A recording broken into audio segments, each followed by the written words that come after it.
생각의차학원에서 배제고 수학을 담당하고 있는 신명진입니다. 네.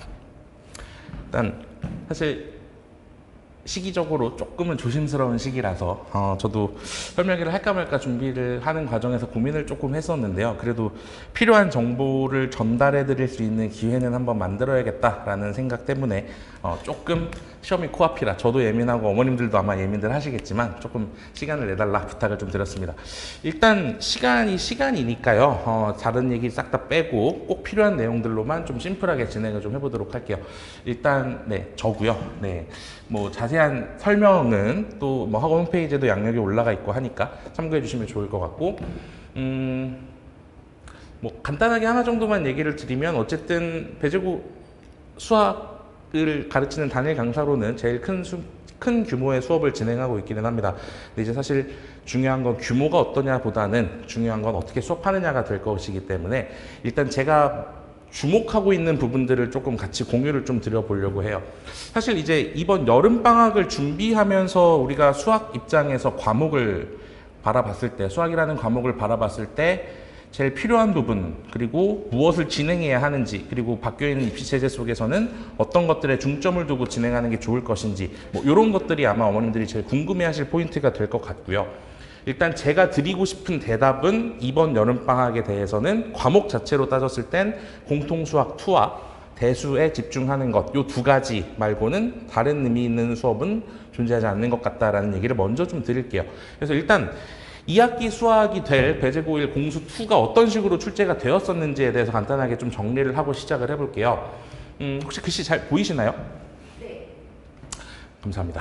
일단 사실 첫 해죠. 교육과정이 바뀌고 나서의 첫 해이기 때문에 시험 난이도가 어떠할 것이다 라고 예측하는 것은 사실 조금 위험하긴 합니다. 근데 이제 이번 중간고사의 결과도 그렇고 아마도 이번 기말고사의 패턴을 한 번 더 보고 나면 어느 정도 실체가 드러날 예정이기는 한데요. 같이 예측치까지 같이 포함해서 같이 말씀을 좀 드려볼게요. 일단 2학기 시험 범위에 들어가는 공수2는 원래 기존 교육과정에서는 수학 상 부분에 포함되어 있던 뒷부분 내용이죠. 도형의 방정식 부분과 그 다음에 원래 수학 하에 있었던 집합 명제 함수가 합쳐져 있는, 경우의 수만 빠져 있는, 그래서 사실 볼륨이 되게 커졌어요. 공수2의 볼륨이. 원래는 수학 상의 볼륨이 되게 컸고 수학 하는 8번 정도의 수업이면 개념 정리를 단원별로 다 끝낼 수 있는 그 정도의 적은 양이었는데, 반대로 수학 상이 단원별로만 정리를 하려고 해도 최소 11번에서 12번은 수업을 진행해야 하는, 그러니까 볼륨이 조금 밸런스가 안 맞았었던 문제가 있습니다.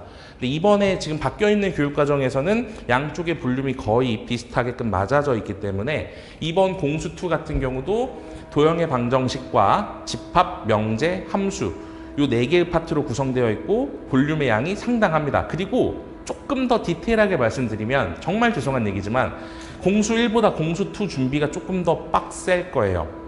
단원 자체가 도형의 방정식, 전형적인 킬러 문제의 밭이고요. 집합, 명제, 원래 우리 아이들이 힘들어합니다. 함수, 원래 킬러 문제의 밭입니다. 그렇다고 집합 명제는 그럼 킬러 문제가 쉽게 나오냐? 킬러 문제가 존재하지 않냐? 아니죠.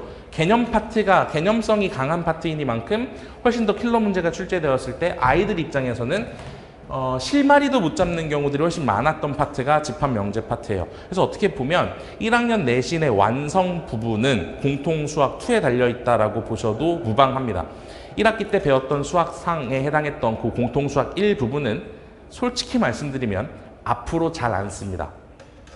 즉 2학년 이후의 과정에서 그렇게 크게 의미 있게 다뤄지는 내용은 뭐 연립방정식이나 고차방정식적인 부분 빼고는 사실 거의 없다고 봐도 돼요. 근데 이제 2학기 때 배우는 집합명제 함수와 도형의 방정식 부분은 물론 바뀌어있는 수능 체제에서는 이제 미적을 선택할 필요까지는 없지만 수능에서는 수 1, 2에서 특히 수 2를 진행할 때 제일 중요한 개념이 되는 것들이 담겨있는 단원입니다. 그래서 중요도로 따지면 공수 1보다 공수 2가 훨씬 더 중요하다. 그리고 아마 시험 문제도 전반적인 난이도가 조금은 올라간 상태로 만들어질 거다. 이번에 중간고사 학교에서 우리 학생들 만만하게 봤다가 큰일 났잖아요, 지금. 뭐 제가 정확한 인원수까지는 얘기하진 않겠습니다만 막 100점에 몇십 명씩 나오고 등급이 무너지고 이런 상황이 지금 만들어져 있었고, 그게 기말고사 때 어느 정도 잡아내려고 기말고사 난이도를 조정하려고 할 거고 2학기 때는 같은 실수를 반복하지 않고자 어느 정도는 난이도가 있는 상태로 다시 출제할 확률이 높아졌죠. 그러니까 이제 1학기 때를 생각하고 준비하시면 2학기 때 큰 코 다친다. 요 얘기 정도로 정리를 할 수 있을 것 같고요. 지금까지의 역대 패턴을 보더라도 마찬가지예요. 사실 이제 이 객관식 서술형 단답형의 기준 자체나 분포도 자체는 어차피 해마다 선생님들이 조금씩 뭐 바꿀 수 있기 때문에 그건 그렇다고 치지만 전반적으로 지금까지의 평균적인 난이도를 기준으로 분포도를 좀 살펴보면 하중상 최상으로 넘어갔을 때 전체 문항 숫자를 기준으로 했을 때 상과 최상 단원에 해당되는 상과 최상 부분에 해당하는 난이도의 분포가 훨씬 더 높은 걸 확인하실 수 있어요. 그리고 이건 제가 조금 보수적으로 잡아서 제 입장에서도 아이들에게 뭔가 티칭할 요소가 있다라고 생각하는 문제는 상 난이도로 잡은 것이기 때문에 아이들의 체감 난이도는 조금 더 어렵게 느껴졌을 수도 있는 시험입니다. 전체적으로 봤을 때 출제율 자체상에서 상 난이도 이상 출제율이 굉장히 높게 유지되었던 파트들이에요. 애초에 파트 분석으로만 보면. 그럼에도 불구하고 전체적인 등급 컷 자체는 항상 요 정도 이상은 나왔던 패턴이 보여지고요. 그래서 전체적인 수준의 난이도를 평가하자면 대치동 평균 수준 난이도랑 크게 차이 나지 않는다. 근데 이제 대치동 평균 수준이라 그러면 감이 잘 안 오시잖아요. 쉽게 말씀드리면 강남구 자체에서 대치동 자체에서 시험이 어렵게 나오는 3개 학교 그 다음 시험이 쉽게 나오는 3개 학교 정도가 딱 특정이 됩니다. 그 3개를 빼고 나면 나머지 학교들의 시험은 거의 표준적으로 난이도가 비슷비슷한데 그 수준이랑 딱 똑같다고 보시면 돼요. 근데 간혹 날 서 있는 문항의 경우는 그 대치동 3개 특정 학교 중에 어려운 문제를 직접 차용해서 출제했던 전력도 있는 학교이니만큼 조금 날 서 있는 문제가 많을 수 있다. 이렇게 보시는 게 합리적일 것 같습니다. 뭐 전반적인 특징상에서 모의기출 반영률 높은 건 제가 더 말씀 안 드려도 이제 이미 알고 계실 것 같고요.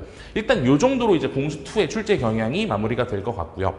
그다음 이번 방학 때 같이 더 준비하기를 요청드리는 대수 부분에 대한 얘기를 조금 같이 보면 얘는 이제 조금 얘기가 조금 달라지기는 해요. 사실 근데 어차피 대수라는 이름으로 시험이 출제된 적은 없지만 지금 교육과정 안에서 수학원이라는 이름으로 출제가 되고 있었던 거고 사실 크게 바뀌는 거 없이 그대로 그냥 이름만 바뀐 상태로 넘어왔기 때문에 평년 수준의 것들을 다시 한번 정리해서 말씀을 드리면 이게 좀 데이터가 될 것 같습니다. 사실 난이도 배치상에서 크게 차이 나는 것은 없고요. 조금 더 크게 차이 나는 건 프린트물과 EBS 연계가 갈수록 날이 갈수록 해가 더해 갈수록 조금씩 더 직접적이고 노골적이며 강력해지고 있다. 이렇게 정리해 드릴 수 있을 것 같아요. 사실 개념 자체가 조금 복잡해졌기 때문에 전체적인 난이도 자체로 봤을 때의 배치도는 크게 변화가 없지만 주목할 만한 부분은 중난이도 이상의 출제율 자체가 90% 이상으로 만들어지는 상황이다. 근데 여기서 이제 중난이도라 함은 어머님들이 착각하시는 것들 중에 하나가 그럼 우리 아이는 당연히 풀겠지. 자연스럽게 풀겠지. 학교 수업만 들어도 풀 수 있겠지. 라고 생각하시는 경우들이 종종 있는데요. 이 중난이도라고 해도 교과서보다 어려운 게 태반입니다. 쉽게 말하면 사설 문제집 중에 어느 정도를 좀 꼼꼼하게 풀지 않으면 사실 틀리기 쉽상의 문제들로 구성이 되기 시작하는 파트라고 보시면 돼요. 2학년의 전체적인 레벨 밸런스는 1학년 때랑 다르게 조금 더 과감하게 어려워집니다. 왜냐? 이따가 말씀드리겠지만 학교에서 전체적으로 요구하는 학습치가 결국에는 프린트물이라는 이름으로 표현이 될 텐데요. EBS 수능 특강이 될 거고요. 그 프린트물에서 주로 다루고 있는 문제들은 고3 평가원 문항 중에 킬러급, 중킬러급 문항들만 선별해서 아이들에게 자료로 제공을 하고 있어요. 그리고 그 문제 중에 상당수가 그대로 시험에 재출제가 되고 변형돼서 출제가 되고 그러면 전반적인 시험지를 이루는 구성이 고3 수준에 맞춰진다라는 결론이고 결국엔 쉽게 얘기하면 고2에서 내가 지금 중간고사를 본다 또는 기말고사를 본다라고 했을 때 해당 단원까지는 어느 정도 수능 수학에 대한 완성이 되어 있어야 시험을 풀기에 적합한 난이도가 만들어져 있는 상황이다라고 보셔야 할 것 같아요. 그래서 전체적인 레벨 밸런스가 조금 위로 올라간다는 거 염두에 두셔야 할 것 같고요. 그럼에도 불구하고 프린트물 반영률이나 EBS 특강의 반영률이 꽤나 높은 편이기 때문에 등급 컷은 1학년 때랑 크게 차이 나지 않고 그냥 이 정도 수준으로 유지가 됩니다. 그러니까 아이들의 학습량이 굉장히 많아지는 결과예요. 뭐 난이도 그대로 유지되는 상황일 거고요. 이게 2학년 때 우리가 이제 맞닥뜨려야 될 현실이라고 보셔도 제가 보기엔 크게 우려 없이 그대로 맞아 떨어질 것 같아요. 일단 이제 이게 우리가 처해 있는 상황인데 다시 한번 정리를 하면 2학기 때 얘기가 더 중요할 테니까 2학기 얘기를 먼저 정리를 조금 하면 해당 단원에서 원래 출제되었던 준킬러 킬러 문항의 비율이 되게 높은 편입니다. 이 얘기가 좀 중요한데요. 학습량이 많아진다는 것을 의미해요. 그러니까 예를 들면 제가 1학년 우리 아이들 수업을 준비를 하면서 모의고사 5개년치를 분석을 하고 해당 그 5개년치 중에서 그래도 요거는 티칭 포인트가 조금 있겠다 싶은 문항들을 선별을 해보면 단원별로 40-50개를 넘는 단원이 거의 없습니다. 단원별로 봤을 때.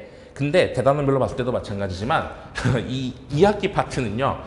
도형의 방정식을 통째로 보지 않고 그냥 평면좌표 하나만 또는 직선 하나만 또는 원방 하나만 이렇게 본다 하더라도 일단 제가 그냥 단순하게 클릭 몇 번으로 필터링 딱 했을 때 1학기 때와 같은 기준을 적용해서 필터링을 하면 나오는 문제가 제가 지금 방금 해보고 왔거든요.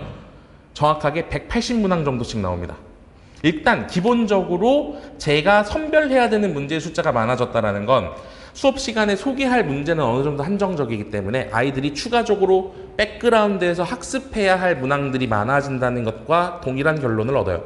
즉 학습량이 굉장히 많이 요구되는 시험이 될 것이다. 그 다음 파트 특성상 단순 계산이 더 이상 통하는 문제가 없습니다. 집합 명제는 애초에 계산 파트가 아니고요. 도형의 방정식 또한 당연하게도 계산 파트가 아니고요. 함수 파트 자체도 머리를 많이 써야 하는 파트입니다. 그러니까 2학기 때의 부분은 그냥 쉽게 얘기하면 적용과 이해로만 끝장이 나는 단원들이다. 이렇게 보셔야 할 것 같아요. 그래서 식의 특징이나 또는 문제의 조건 등을 명확하게 내가 스스로 분석할 수 있는 능력이 떨어지면 아무리 많은 문제를 푼다 하더라도 사실상 그게 점수로 이어지지 않는 결과로 돌아올 가능성이 굉장히 큽니다. 그래서 어쩔 수 없이 다시 한번 강조드리는 어느 정도의 고난도 학습의 연계는 필수적이다. 하지 않으면 시험장에선 풀 수 있는 문제가 없다. 이 얘기 제가 해마다 드리고 있는 얘기인데 또 다시 한번 등장시켜야 될 것 같고요. 그럼 문제만 조금 고난도를 풀면 되냐? 그렇지 않다. 특히나 아까도 말씀드렸던 것처럼 학생 입장에서 어느 정도 머리를 써서 문제를 뒤집어 까야 되는 그러한 문제들은 많이 해볼수록 그 생각의 흐름이 편해져서 속도가 빨라지는 결과가 나오고 그 빨라진 속도를 적용해야만 시간 안에 다 풀 수 있는 패턴으로 문항 배치가 이루어질 것이기 때문에 많이 푸는 것 또한 같이 필수적이다. 그래서 원래는요, 정말 죄송한데요. 작년까지의 제가 설명회에서는 1학기를 잘 버텨낼 정도면 2학기는 똑같은 패턴으로 가도 됩니다 라고 말씀을 드렸어요. 근데 이제는 아닌 것 같아요. 점층법입니다. 1학기 때 했던 것보다 2학기 때 더 해야 하고요. 2학기 때 했던 것보다 2학년 때 더 해야 하고요. 2학년 때 더 하는 과정을 1년 내내 반복해야 어느 정도 수능에 대한 완성도가 생긴다. 이렇게 보는 패턴이 맞을 것 같습니다.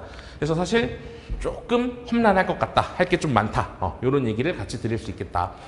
그래서 이제 제가 집중하고자 하는 수업의 방식은 여름방학의 수업 학습의 목표는요. 일단 아까 말씀드린 것처럼 딱 2가지에만 집중을 할 겁니다. 첫 번째, 너무 많은 과목에 대한 학습은 지양합니다. 즉, 따로 뭐 예를 들면 이런 거죠. 확통이라던가 기하라던가 미적이라던가 하는 다른 부분에 대한 특강을 열지 않을 겁니다.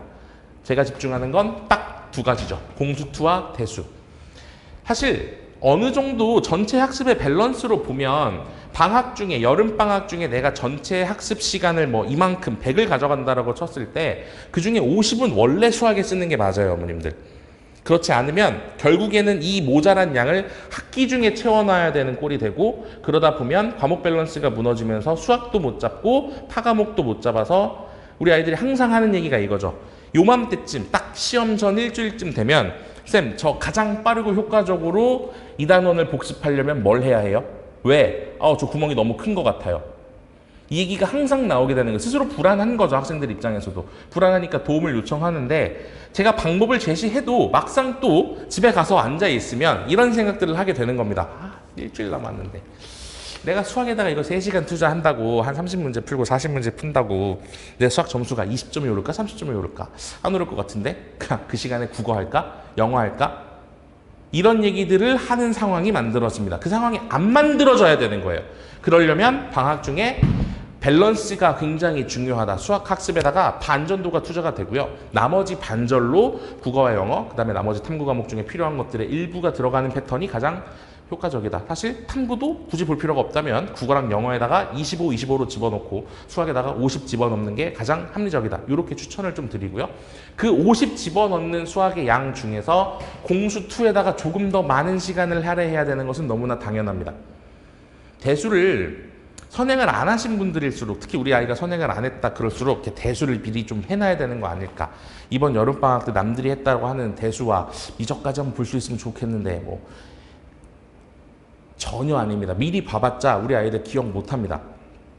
물론 기억하는 친구도 있을 수 있겠죠. 그럼에도 불구하고 보고 싶으시다, 상담 요청하세요. 제가 판단해 드릴게요. 제가 진단해 드리겠습니다. 근데 보통 안 해도 되는 이유가, 지금 여름방학 때 대수 한번 보고 겨울방학 때 다시 대수 한번 보고 그 다음에 학기 중에 대수를 또 보는 셈이에요. 일단 1차적으로 3회독이라는 커리는 만들어집니다. 굳이 막 이렇게 목숨 걸고 막 지금 선행에 매달리지 않아도 어차피 자연스러운 복습이 되게끔은 시나리오가 잘 짜여질 수밖에 없는 구조이고, 두 번째로 이 대수를 한다고 당장 막상의 공수투가 무너져 버리면 이 무너진 공수투가 우리 아이들의 2학년 2학기 내신을 발목을 잡을 거예요. 수학이 그때 가서 무너질 거거든요. 그러니까 이제 그렇게 되는 상황을 막기 위해서는 이번 공수투는 정말 중요하다. 이렇게 얘기를 드릴 수 있을 것 같습니다. 또한 확통이나 이런 거 2학년 때 하니까 좀 미리 봐야 하지 않을까요? 특히 확통 걱정들을 조금 많이 하시던데요. 확통이요, 애초에 통년 과정입니다. 양이 많지 않은 과목인데요, 애초에 그걸 2학년 내내 봐요. 그러면 결과적으로 각 시험 때마다 들어가는 그 시험별 학습량은 굉장히 무의미한 수준으로 줄어듭니다. 이번에 저도 물론 확통 수업을 진행하고 있지만 확통 개념 설명 끝나는 거 정확하게 딱 2주 걸립니다. 2번 설명하면 개념은 끝나요. 그 뒤로 뭐 하냐? 그냥 바로 문풀입니다. 즉 미리 선행하지 않아도 그냥 학기 중에 내신 수업만 들어도, 학교 수업만 들어도 개념을 이해하는 것 자체에는 크게 문제가 없는 과정들이에요. 그러니까 미리 보는 것 자체가 불필요하다는 얘기인 거죠. 그럼 미리 봐서 개념 좀 미리 알고 있고 문제풀이가 미리 연습이 되면 수능에 도움되는 거 아니냐. 이것도 반은 맞고 반은 틀린 얘기인데 보통 틀리게 되는 경우가 더 많아요. 그 반이 의미가 있으려면 나머지 과목들에서는 빈틈이 없다라는 얘기가 성립해야만 미리 보는 게 효과가 있어지는데 보통 우리 아이들이 그게 잘 안 돼요. 어딘가 하나 모자란 약점 과목이 있게끔 마련이고 그걸 챙기다 보면 확통은 결국엔 또 다 까먹은 상태가 됩니다. 사실 확통은 개념이 많지 않기 때문에 문제풀이 감각이 한 80% 이상의 중요도를 차지하는 단원들이거든요. 그러니까 문제풀이를 계속 이어나가지 않으면 미리 보는 건 의미가 없어요. 지금 한번 봤는데 6개월 후에 쓴다. 어차피 감은 다 떨어진 상태로 개념만 살짝 머릿속에 있어서 그때 가서 또 다시 문풀은 처음부터 시작해야 합니다. 물론 그 과정이 조금 빨라질 수 있겠으나 단원별로 시험을 이만큼씩 보는 상황이면 미리 그게 의미가 있겠죠. 근데 이제 양이 너무 적으니까 미리 볼 필요 없다. 사실 이렇게 뭐 다른 학원에 대한 얘기를 굳이 꺼내려는 건 아니지만 혹시라도 확통하셔야 한다라고 얘기하는 게 있다면 그 부분의 내용을 살짝 걸러들으셔도 괜찮을 것 같다. 제가 지금까지 어쨌든 이 근처에서 배제 제일 오래 하고 있는 강사로서 배제고 확통은 미리 준비하지 않아도 됩니다. 시험 문제가 다른 학교처럼 어렵게 나오지 않습니다. 그냥 평균적인 수준에 나오기 때문에 전국 평균과 비교해도 크게 차이 나지 않을 정도로 노멀 난이도로 나오기 때문에 준비하면 그냥 점수가 나오는 게 확통이다. 이렇게 보셔도 될 것 같고요. 대수도 마찬가지입니다. 안 해도 된다는 아니지만 대수는 하긴 해야 하겠지만 쉽게 말하면 이런 거죠. 공식을 외워서 내가 지금 이번에 대수를 보고 왔으니까 이 대수 파트에 대한 공식이 머릿속에 쫙 나올 정도로 암기가 될 수준, 요렇게까지 문제풀이를 하거나 공식을 외워야 되는 단원이 결코 아니에요. 중요한 건 그냥 쉽게 말씀드리면 이런 거죠. 애초에 대수의 모든 단원들 구성 자체가 수학적 언어의 확장의 영역에 포커스가 맞춰져 있습니다.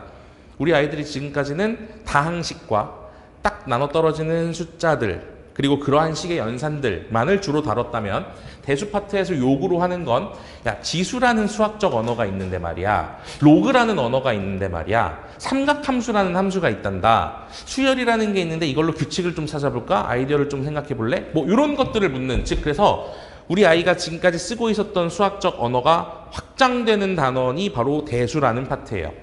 그럼 이 대수라는 파트에서 중요한 건 언어가 확장되었으니까, 새로운 언어를 학습하였으니까 그 언어에서 사용하는 단어와 그 문법에 익숙해지는 게 중요한 거지, 이 단어랑 문법을 다 내가 둘둘둘 외워서 to 부정사 다음에 뭐가 나올 수 있다를 외우는 것처럼 이렇게 외워야 되는 단원이 아니라는 거죠. 그냥 어느 정도의 충분한 실전 연습과 명확한 개념 이해, 이 두 가지에만 포커스를 맞춰놔도 시기적으로 굉장히 무리 없는 학습을 진행했다라고 판단하기에 충분하다. 더 할 수 있으면 좋긴 하겠지만 더 하는 게 꼭 필요한 조건은 아니다.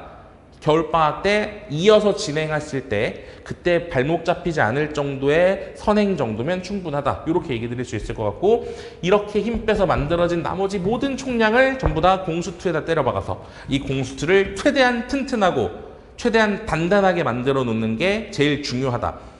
사실 이게 아직 2028 입시에 대해서, 대학 입시에 대해서 뭐 대학들이 많은 얘기를 꺼내지는 않았지만 공통적으로 보이는 패턴을 보면 결국에는 이런 거죠.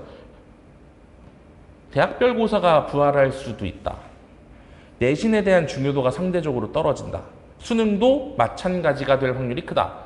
그럼 결과적으로 남아있는 건 나중에 진짜 최악의 경우는 대학별 고사가 부활한다고 쳤을 때도 그 대학별 고사를 뚫어낼 실력이 필요해요.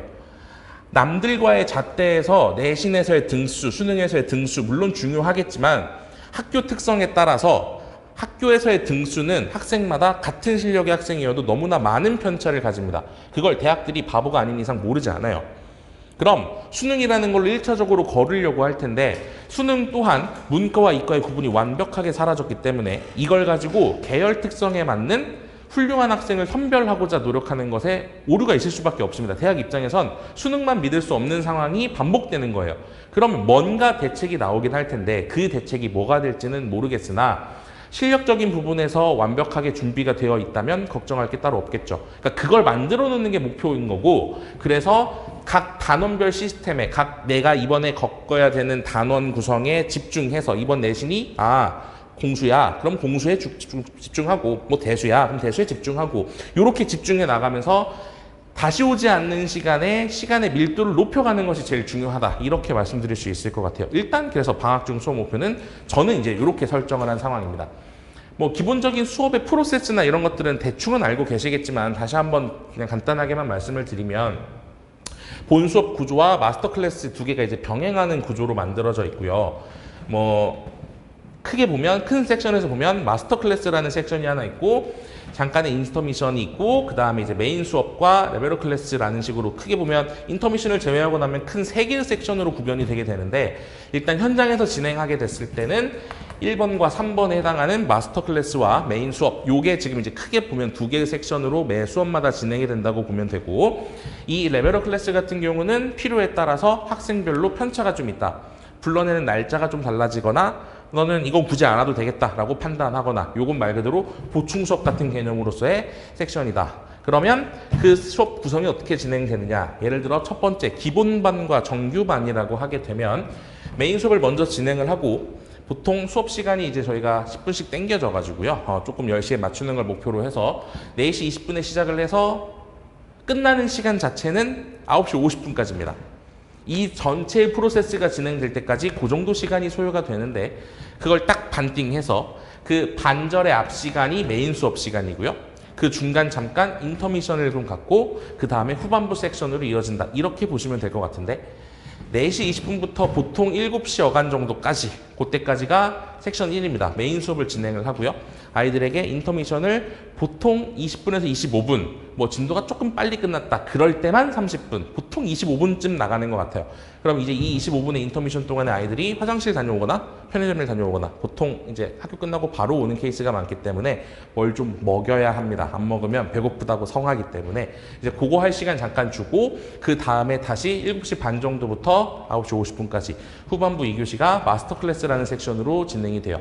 메인 수업에서는 제가 얘기하고 있는 것들, 그냥 제가 정규 수업에 진행하는 내용들이 똑같이 진행이 되는 거고요. 이제 뭐 개념 설명이라던가 시기에 따라서 문제풀이라던가 이런 것들이 진행이 되는 거죠. 이번 여름방학 같은 경우는 아마도 개념 설명에 조금 더 포커스를 맞추고 해당 개념으로 문제 푸는 걸 보여주는 시간이 이제 이 메인 수업에서의 섹션이 될 거고, 그걸 해보고 나서 문제풀이에 대한 과정을 점검하는 단원이 바로 이제 이 마스터 클래스로 넘어가게 됩니다. 일단 1차적으로 전 시간에 배웠던 부분에 대해서 시험을 보고요. 그 시험에 대해서 해설, 근데 이 해설을 공통 해설로 진행하게 되는 경우도 있지만 일단 원칙은 전부 다 1대1 개별 해설입니다. 틀린 문제를 고치고 난 다음에 안 되는 것들에 대해서 1대1로 전부 다 쌤들께 질의응답을 받고 그걸 고쳐내는 것까지가 일단 1차적으로 마스터 클래스 진행하는 부분이고, 만약에 이 과정을 진행하다가 이 친구는 저번 시간 이 부분이 아직도 잘 안 되는 것 같다, 보충 문항이 필요하겠다, 그러면 현장에서 바로 보충 문항이 제공이 되거나, 또는 괜찮네, 심화를 좀 시켜볼까 하면 심화 문항이 제공이 되거나, 이러한 과정이 진행되는 것이 바로 이 마스터 클래스 단원. 그 다음에 이 과정 2개가 다 끝났는데 이 친구는 과제 수행률이 너무 저조하다, 또는 이 친구는 지금 해당 파트에 대해서 뭔가 펑크가 나도 크게 났다, 뭔가 특별한 보강이 필요하다, 그러면 그 주에 바로 레벨업 클래스를 잡습니다. 너 이때 시간 되니? 해서 아이랑 시간을 맞춘 다음에 성적이 저조하다거나 과제를 수행하지 않는다거나, 또는 과제에 추가 질의응답이 좀 할 게 많다라거나 이런 이슈가 있는 학생들을 불러서 케어하는 시간이 바로 레벨업 클래스다. 이제 이렇게 구성이 되는 거고요. 심화반 같은 경우는 이 순서가 조금 바뀝니다. 마스터 클래스를 먼저 진행을 해서 오자마자 전 시간 거 테스트 복습하고, 그 다음 그거에 대한 설명 듣고 문제 풀 거 다 푼 다음에 진도 나가고 마무리, 이 패턴으로 진행이 되고, 요것 또한 똑같은 방식으로 상태 봤는데 이 친구 심화반 레벨에 걸맞지 않은 성취도인데 그러면 불러냅니다. 요런 패턴으로 이제 준비가 된다, 이렇게 말씀드릴 수 있을 것 같아요.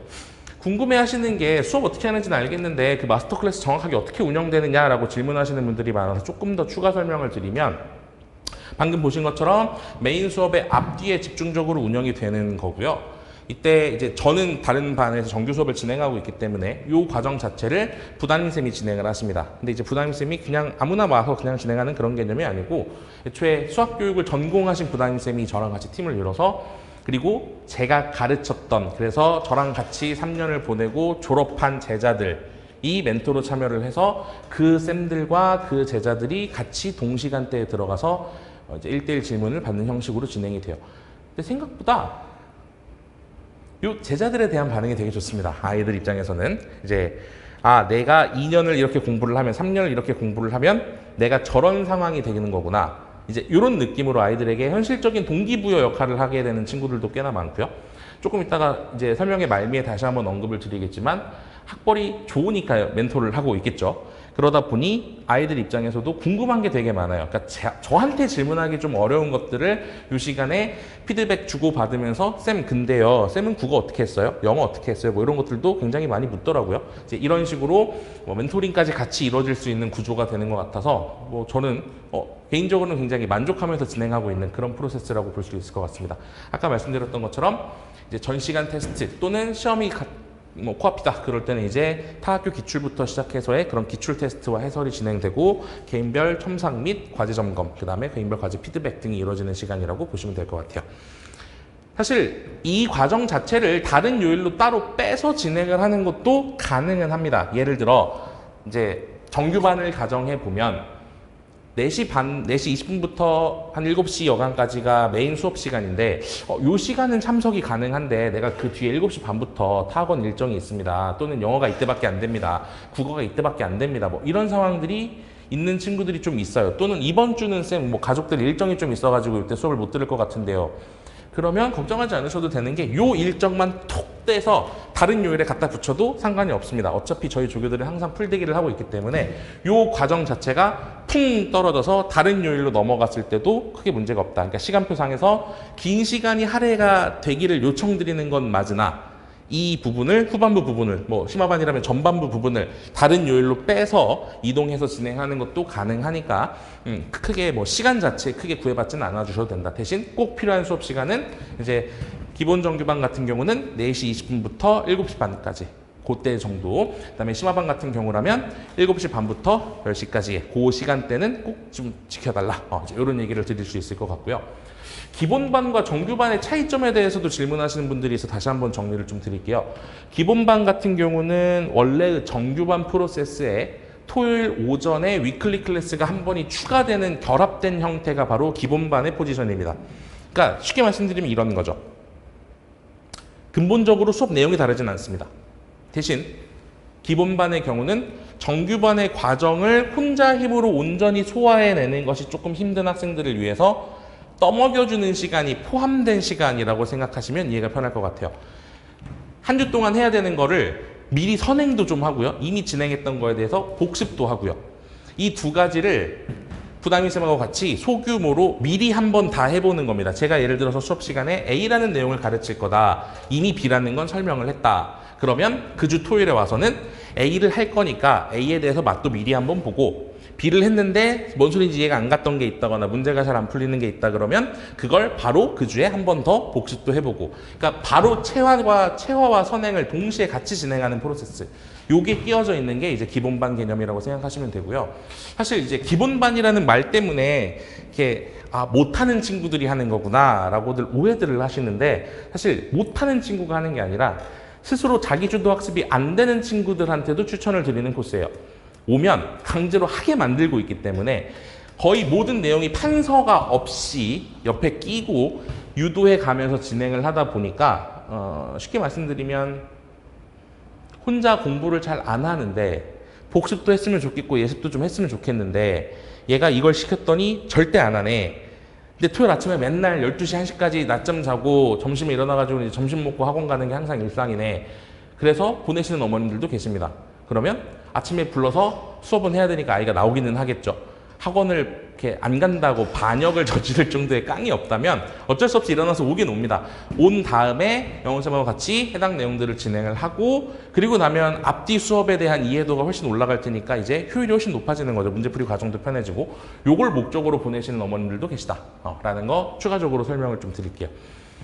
그 다음에 이제 제가 방학 중에 수업할 교재고요. 사실 뭐 교재 자체에 대해서 제가 어머님들께 이렇게 하나씩 말씀을 드린다고 해서 사실 이렇게 딱히 와닿는 내용은 아닐 것 같아요. 대신 이제 제가 이 교재를 편집하면서 제일 중요하게 생각하는 내용만 좀 설명을 드리면, 일단 최적화입니다. 아까 말씀드렸던 것처럼 쉽게 말하면 이런 거죠. 개념 설명 누구나 할 수 있어요. 문제풀이 설명 누구나 할 수 있죠. 근데 거기서 차별화를 시킬 수 있는 게 무엇일까라고 얘기를 하면, 아까도 말씀드렸던 것처럼 이 2학기 파트는 특히나 도형의 방정식 부분부터 시작해서 함수에 이르기까지 아이들이 전부 다 머리를 써야만 하는 단원들로만 구성된 파트입니다. 따라서 한 문제를 10분 만에 풀어내는 것과 5분 만에 풀어내는 것은 분명한 차이를 보일 거예요. 그러니까 이 친구가 10분이 걸리는 작업을 5분으로 줄일 수 있게끔, 5분이 걸리던 문제를 2분에 끝낼 수 있게끔 생각의 흐름을 깔끔하게 정리하는 것에 포커스를 맞추고 집필한 교재가 바로 이 교재입니다. 그래서 그냥 쉽게 최적화라고 표현을 할게요. 이 문제풀이 과정이 등장해야 하는 이유와 이렇게 풀었을 때 생기는 장점과 이렇게 풀었을 때 생기는 단점 등을 소개하면서 해당 내용을 어떻게 풀어나가야 하는지, 어떻게 풀어야 최적화된 설계로 문제를 풀게 되는 건지를 설명하는 게 지금 이 교재의 핵심이라고 보시면 될 것 같고요.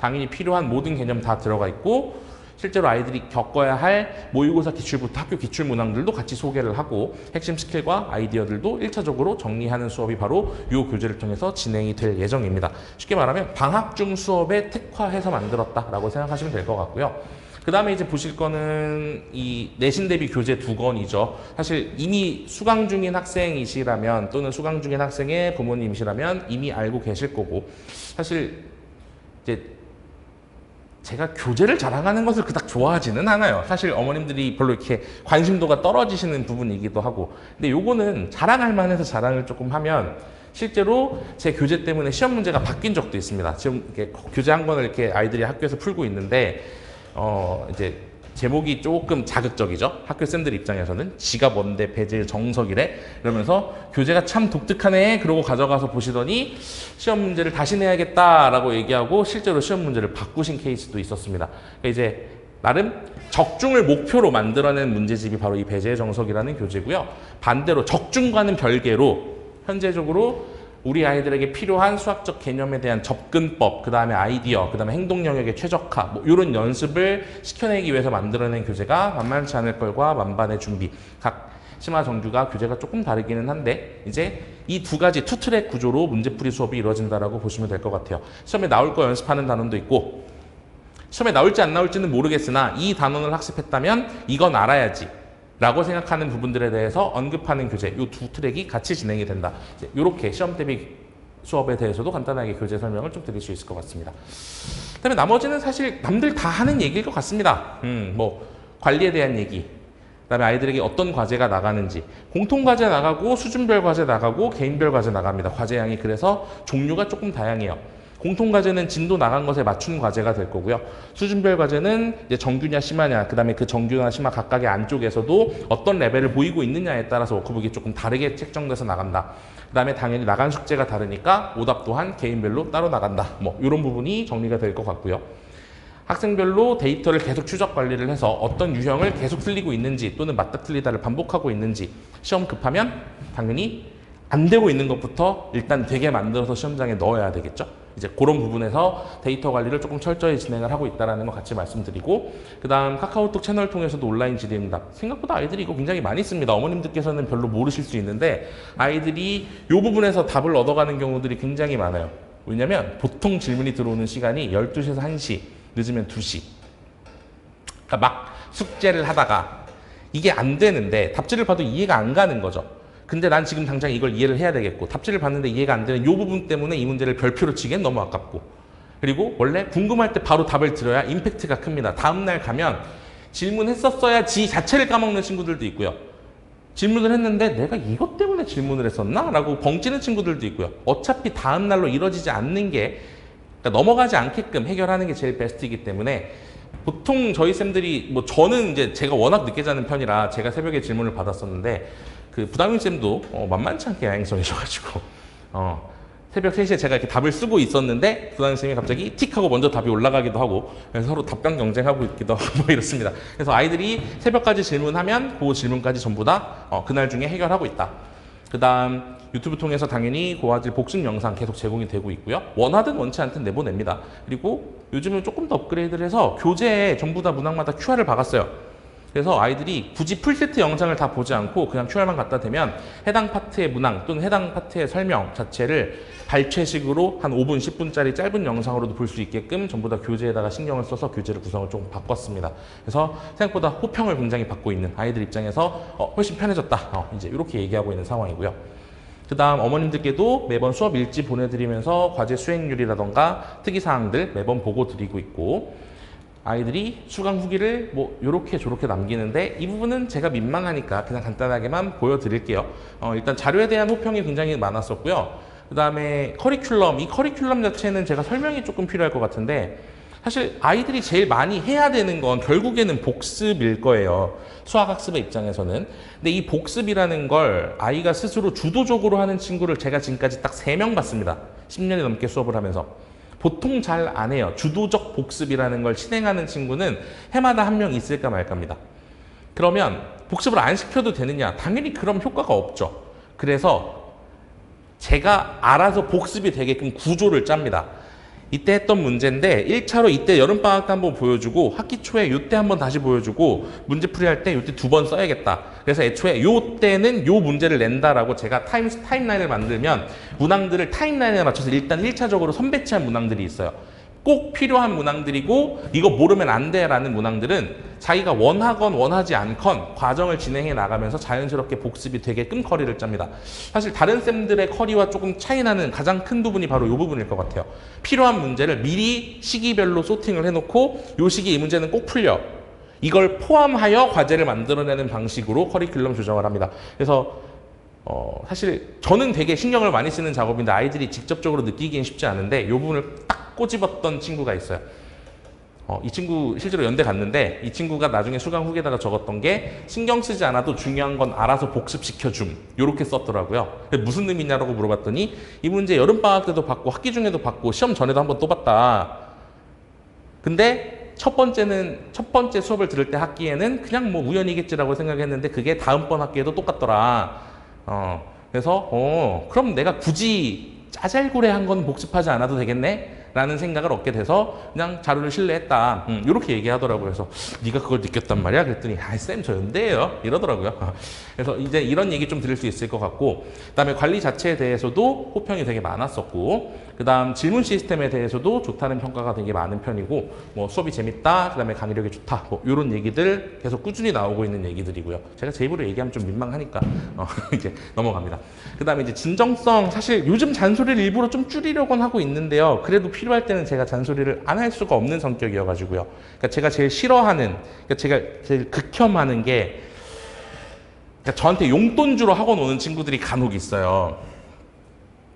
지가 벌어서 용돈을 주면 좋은데 부모님들이 힘들게 버신 돈으로 저한테 용돈 주러 오는 친구들이 있습니다. 그럼 제가 이제 그날 수업 끝날 때 학생한테 물어봅니다. 너는 오늘 수업료를 냈니? 용돈을 냈니? 부터 시작하면 이제 잔소리가 이만큼 길어지는 거죠. 그러니까 매번 얘기를 하면 아이들도 피곤하고 저도 피곤하니까 잔소리를 최대한 줄이려고는 하는데 필요에 따라 때가 됐는데 망부석 마냥 앉아있는 친구들이 있다. 그럼 저 이제 그 꼴을 못 봐서 밑에다가 막 땔감을 떼면서 이제 인나라고 막 시키는 편이죠. 근데 문제는 처음에는 조금 거부 반응이 있습니다. 아이들도. 근데 나중에는 이해해요. 아, 저 인간이 진짜 걱정해서 저렇게 하는 거구나. 왜냐면 제가 그런 경우 막 불러다가 막 2시간 동안 상담하고 수업 끝나고 집에 안 가고 3시간 동안 상담하고 집에 데려다주고 막 이러기도 하거든요. 그러니까 그런 거 보면 소문이 싹 나는 거죠. 그리고 아, 저 새끼는 진짜인 것 같으니까 그냥 하자. 뭐, 그러니까 애들도 그리고 사람이라서 제가 이제 10년이 넘도록 아이들을 가르치면서 느꼈던 것 중에 철칙으로 삼고 있는 게 아이들도 사람이라는 생각을 절대 잊지 않으려고 노력하거든요. 그러니까 제가 원하는 대로 움직여주는 프로그램 같은 존재들이 아니라 얘도 지 생각이 있다. 그 생각이 다르면 당연히 움직이지 않을 수도 있다. 그럼 생각을 먼저 동기화하는 게 먼저다. 이 생각을 제일 많이 해요. 라포를 형성한 다음 내가 널 위해서 일단 이렇게 고생할게. 네가 마음이 바뀌면 언제든지 이 도움을 타고 올라와. 그럼 조금 더 높은 곳으로 같이 갈 수 있어. 요 자세를 계속 보여주면 한 명씩 바뀌기는 합니다. 진짜로 나쁜 친구가 아니면 언젠가는 변하긴 하더라고요. 이제 그 부분에 조금 저는 이제 주목하고 있는 상황인데, 그래서 이제 잔소리를 해도 기분 나쁘게 듣는 친구들은 없는 것 같기는 해요. 뭐 이렇게 인격 모독하면서 잔소리하는 건 아니니까요. 대신 이제 네가 공부를 안 하면 내가 이렇게 더 고생을 하겠지. 이러면서 이제 제가 하고 있는 작업들을 불러준다거나 뭐 이런 것들. 그래서 진정성에 대한 얘기도 호평이 조금 있는 파트입니다. 그 다음에 뭐 사실 너무 말이 길어가지고요. 제가 여기서 이렇게 그 키워드를 잡아내기가 조금 그래서 그냥 보여만 드리는데, 뭐 잘하든 잘하지 못하든 오면 해결이 된다. 뭐 이런 맥락으로 수강 후기를 적어주는 친구도 있고 뭐 그러답니다.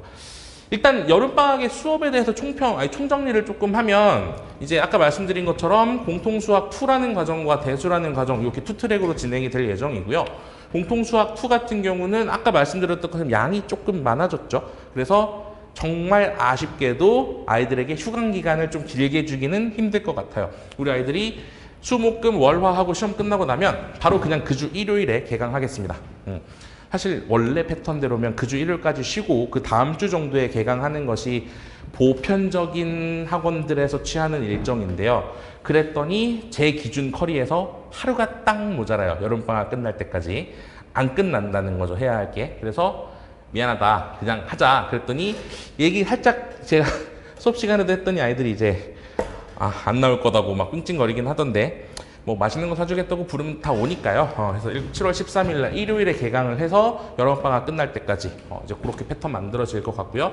기본 정규 심화로 아까 보여드렸던 구조 3개 나눠서 진행될 거고, 대수 같은 경우는 이제 특강 과정으로 방학 때만 한시적으로 들어왔다가 빠지는 거기 때문에 방학이 진행되고 난 7월 22일 날 화요일 날 개강을 해서 화요일, 목요일 12시부터 4시라고 보시면 편합니다. 11시 50분이라고는 잡았지만, 근데 일단 이때까지 보내주셔야 돼요. 왜냐면 이때부터 점검하고 수업을 시작할 거거든요.